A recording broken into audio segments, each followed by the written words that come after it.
হরে কৃষ্ণা। আপনি কি দান করতে ভালোবাসেন?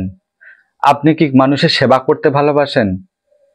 আপনি কি সমাজ সেবা করতে ভালোবাসেন? যে কোনো সেবা আপনি কি নিঃস্বার্থভাবে সেবা করছেন, নাকি সেই সব প্রশংসা, সেই সব ভালো কাজের জন্য আপনি অন্য কাউকে বলছেন, প্রশংসা করে বলছেন?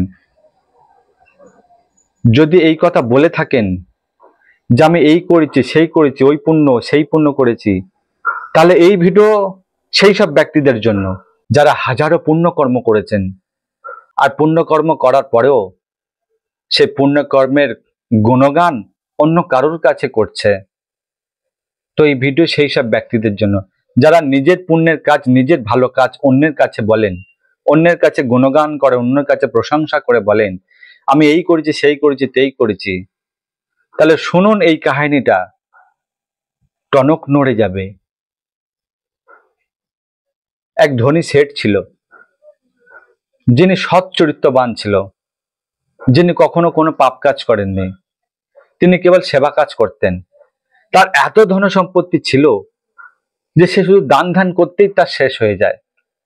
কোথাও স্কুল করে দিচ্ছে, কোথাও হসপিটাল করে দিচ্ছে, কোনো মানুষ রোগী অবস্থায় পড়ে আছে তাকে সাহায্য করছে, কারোর বিয়ে হয়নি তাকে সাহায্য করছে, অর্থ জোগাড় করতে পারছে না তাকে সাহায্য করছে। দান ধ্যান, গরিব দুঃখী মানুষ সবাইকেই দান ধ্যান করে যা ছিল জীবনের যত যা কিছু রোজগার, যা কিছু সঞ্চয় করেছিল, সবকিছু তার দান করতে করতেই একদিন এমন একটা সময় এলো তা সব শেষ করে দিল। শেষ করে করে দিতে এখন শেঠজি, এখন তার স্ত্রী দুজনেই এখন ভিখারি। দান করতে করতে সব শেষ হয়ে গেল। কি করবে? লোকের কাছে কাজ করে খেতে শুরু করলো শেঠজি। দান করতে করতে এমনই পরিস্থিতি তৈরি হলো। আশ্চর্য ঘটনা দেখুন, লোকের আন্ডারে সেই শেঠজি এখন এত গরিব হয়ে গিয়েছে, সে লোকের আন্ডারে থেকেই কাজ করে সংসার চালাতো। তো একদিনকার ঘটনা, সেই রাজ্যের রাজা একদিন ঘোষণা, ঢেলা পিটিয়ে ঘোষণা করছে যে শুনুন শুনুন শুনুন, যারা যারা আজ পর্যন্ত যা যা পুণ্যকর্ম করেছেন, যার পুণ্যের ভাগ বেশি হবে তাকে রাজসভায় তাকে পুরস্কৃত করা হবে, তাকে মূল্যবান মণিরত্ন উপহার দেয়া হবে, যা সারা জীবন খেয়ে মেখে শেষ হবে না। তো বিভিন্ন রাজ্যে, বিভিন্ন বাজারে বাজারে, বিভিন্ন মোড়ে মোড়ে এই ঢালা পিটিয়ে রাজার সৈনিকরা, কর্মচারীরা এইসব বলছিলেন। আর ঠিক সেই সময়, সেই দিন সে শেঠজির স্ত্রী বাজারে গিয়েছিলেন।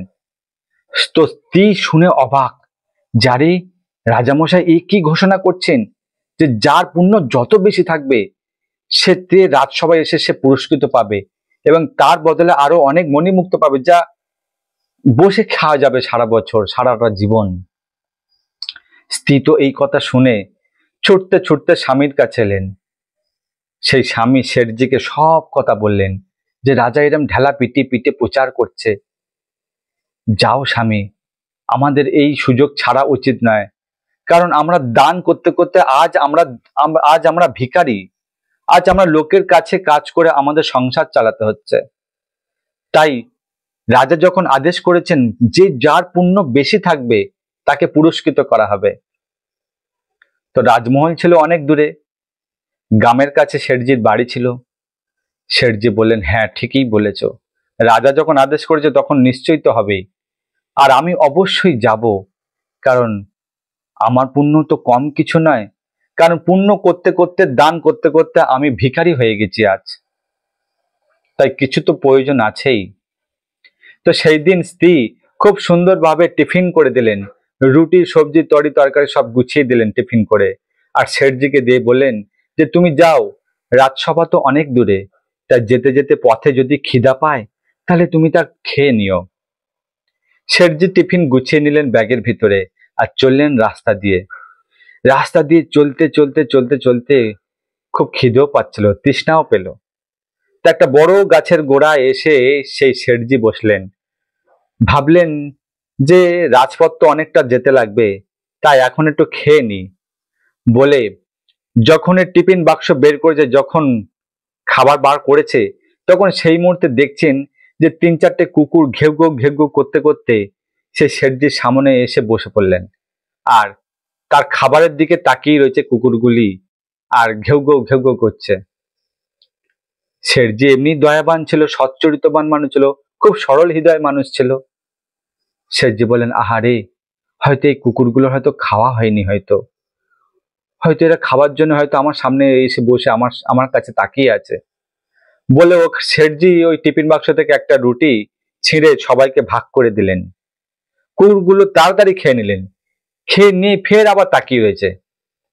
শেঠজি বললেন, এদের মনে হয় পেটের খিদা মেটেনি, তাই বলে আরো একটা রুটি বার করলেন, সেটাও ছিঁড়ে সবাইকে ভাগ করে দিলেন।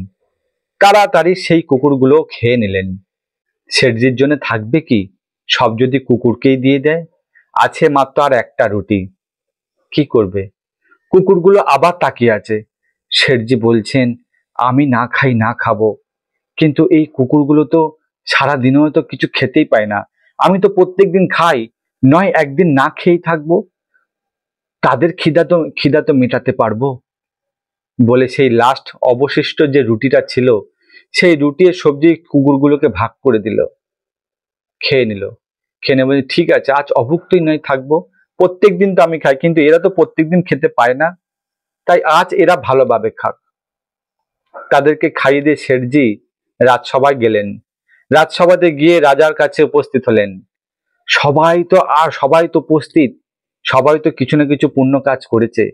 সবাই ভাবছে আমার পুণ্যের কাজ হয়তো বেশি হবে, ওর পুণ্যের কাজ কম হবে। এই ভেবে সবাই রাজসভায় উপস্থিত হলেন। আর রাজা ঘোষণা করলেন, যে যার পুণ্যের কাজ সে তা বলতে থাকো, কার পুণ্যের হিসাব আমরা খাতায় নোট করব। যার পুণ্য বেশি হবে তাকেই পুরস্কৃত করা হবে। যে যার মতন পুণ্যকর্মের কথা বলতে থাকছে, আর সবাই চলে আসছে। যখন শেঠজির পালা পড়লেন, তখন শেঠজি বলতে থাকলেন, হে রাজা মশাই, এখন পর্যন্ত যা আপনি শুনলেন, যাদের মুখের কথা শুনলেন যে এই পুণ্য ওই পুণ্য করেছি, কিন্তু হে শেঠজি, একমাত্র আছি যে আমি পুণ্য করতে করতে, দান করতে করতে, মানুষের সেবা করতে করতে আজ আমি এখন পথের ভিখারি। এখন লোকের কাছে কাজ করে আমার সংসার চালাতে হয়।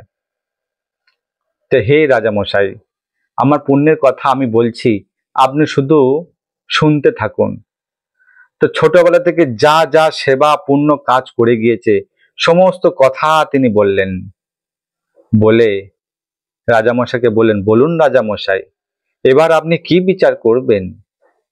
রাজামশাই কিছুক্ষণ চুপচাপ থাকার পরে রাজামশাই ঘোষণা করলেন যে, শেঠজি, সবার থেকে তোমার পুণ্যের কাজ বেশি, কিন্তু তুমি কোনো পুরস্কৃত পাবে না।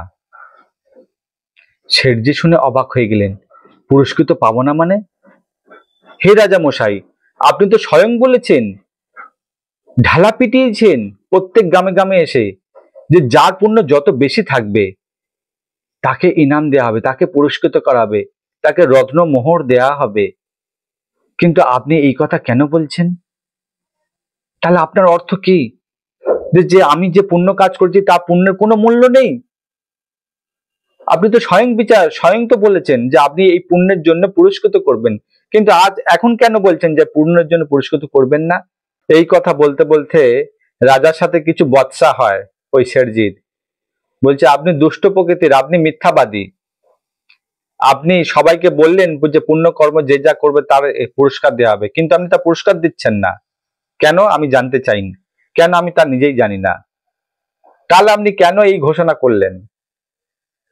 রাজামশার পাশ থেকে কিছু সৈনিক কর্মচারীরা কানে কানে কিছু বললেন। রাজামশাই প্রশ্ন করলেন, যাচ্ছা শেঠজি, তুমি তো সারা জীবন যা পুণ্য কাজ করেছো সব তো আমার কাছে বললে, কিন্তু তুমি আরো একটি পুণ্যের কথা আমার সামনে বলনি। তখন শেঠজি বলছেন যে, হে রাজামশাই, আপনার সাথে জীবনে যা যা সেবা কাজ করেছি, যা পুণ্যের কাজ করেছি, সব আমি তোমায় তা খুলে বলেছি। আবার কি বলতে চাও? আবার আমার কি পুণ্যের কাজ আছে? যা ছিল তো সব তো তোমায় বলে দিয়েছি। রাজা বলছেন, না, তুমি মিথ্যে কথা বলছো। তুমি একটা পুণ্য কাজ করেছো, সেটা তুমি আমায় বলনি, সেটা আজকেরে করেছো। রাজা বলছেন, আজকেরে করেছি? আজ তো আমি রাজসভায় এসেছি, আজ তো কোনো পুণ্য কাজেই করিনি। কি করেছি আমি? তখন রাজামশাই বললেন যে আমার সৈনিকগণ এক্ষুনি আমায় খবর দিলেন যে শেঠজি রাস্তায় আসবার পথে কয়জন কুকুরকে খাবার খাইয়েছে, এটাই পুণ্য কাজ। শেঠজি বললেন, হ্যাঁ আমি এটা কুকুরদেরকে খাইয়েছি, কিন্তু কিন্তু এটা সেবা কাজ কিভাবে হয়, এটা পুণ্যের কাজ কিভাবে হয়? তাদের খিদে পেয়েছে, তাদের খিদা মিটিয়েছি, ব্যাস এইটুখানি তো করেছি, আর তো কিছুই করিনি।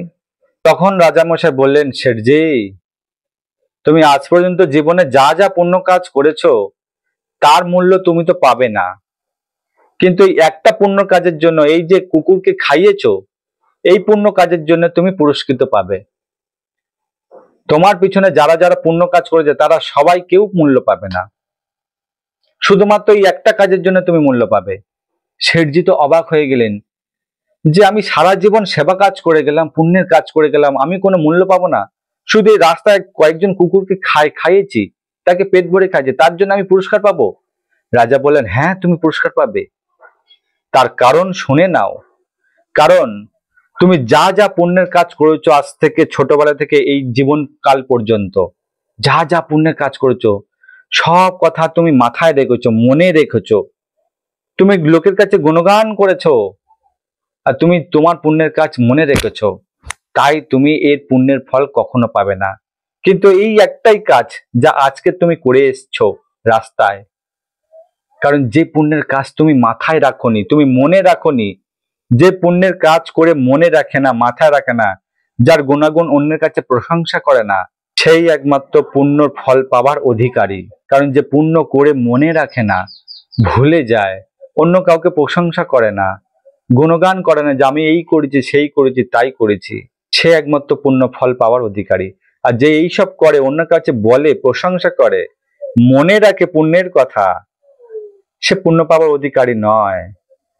কারণ সে সম্মান পেতে যায়, কারণ সে পাওয়ার চাহিদা করে, কারণ সে অন্যের কাছ থেকে সম্মান পাওয়ার দাবি করে, কারণ সে সেসব কথা মনে রাখে। আর শাস্ত্রের নির্দেশ আছে যে এইসব কথা মনে রাখে, অন্যের কাছে প্রশংসা করে, তার পুণ্যের ফল কখনোই সে পায় না, কখনোই সে পায় না। তাই তুমিও পাবে না, কারণ তুমি ছোট্ট কাজ করছো, তুমি তা মনে রাখোনি। তাই যে মনে রাখে না, পুণ্যের কাজ করে, সেই একমাত্র পুণ্য ফল পাওয়ার অধিকারী। তাই এই কথা শুনে আমাদের একটা শিক্ষা উচিত যে আমরা জীবনে যা যা কিছু সেবা কাজ করেছি, যা যা মানুষের ভালোর জন্য, সমাজ সেবা থেকে, গরিব দুঃখীদের সেবা থেকে, হসপিটাল, বিভিন্ন সহযোগিতা যাই কিছু করেছি, যাই পুণ্যের সেবা কাজ করেছি, সেসব কথা যদি মাথায় রাখি এবং অন্য কাউকে গুণগান করি, প্রশংসা করি, আমি এই করেছি, সেই করেছি, আর এইগুলো যদি ভিতরে জলপদম ভিতরে যদি ঢুকিয়ে রাখি, মনে রাখি, তাহলে শাস্ত্রীয় নির্দেশ এইসব পুণ্যের ফল আমাদের বৃথা, আমাদের এইসব কাজ করা বৃথা। ভৌতিক জগতের সেবা কাজ করা, মানুষের পাশে এসে দাঁড়ানো, কারো বিবাহ হচ্ছে না টাকা দিয়ে সাহায্য করা, এইসব কাজ মনে রাখা হচ্ছে কি সে ফলে পুণ্য ফলের কোনো ফল পাবে না।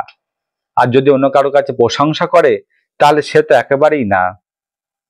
তাই যে পুণ্য কাজ করে, ভালো কাজ করে, সেবা কাজ করে, মনে রাখে না, মাথায় রাখে না, অন্য কারো কাছে প্রশংসা করে বলে না, সেই একমাত্র পুণ্য ফল পাওয়ার অধিকারী। তাহলে বলুন, আজ পর্যন্ত জীবনে আমরা যা যা কর্ম করছি, যার জন্যই কর্ম করছি, যে সেবা কাজই করছি না কেন, সেগুলো যদি মাথায় রাখি, আর সেসব পুণ্যের ফল যদি আমি না পাই, তাহলে লাভ কি হবে? এই কঠিন নিয়ম, কঠিন সিস্টেম, এই শাস্ত্রীয় নির্দেশ, আমরা অনেক পুণ্যের কাজ করার জন্য ছুটে যাই, করি উৎসাহ নিয়ে, সেইগুলো যদি মনে রাখি, সেইগুলো যদি অন্যের কাছে প্রশংসা করে বলি, তাহলে তার ফল পাওয়া যাবে না। তাই খুব সাবধানে আমাদের জীবন ধারণ করতে হবে।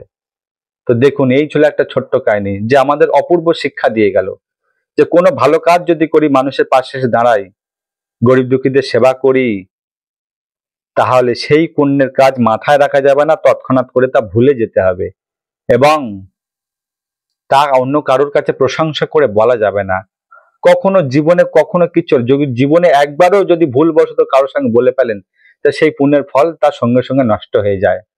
এই শাস্ত্রীয় নির্দেশ। তো এই ছোট্ট একটা কাহিনী আমাদের এক অপূর্ব শিক্ষা দিল। কেমন লাগলো এই কাহিনীটা অবশ্যই কমেন্ট করে জানাবেন। ভালো লাগলে ভিডিওটি বেশি করে শেয়ার করুন, আর এইরকম সুন্দর সুন্দর লীলা কথা শুনতে চ্যানেলটিকে অবশ্যই সাবস্ক্রাইব করে রাখুন। দেখা হচ্ছে পরে অন্য কোনো লীলা কথা এবং কাহিনী নিয়ে। ভালো থাকবেন, সুস্থ থাকবেন। হরে কৃষ্ণা।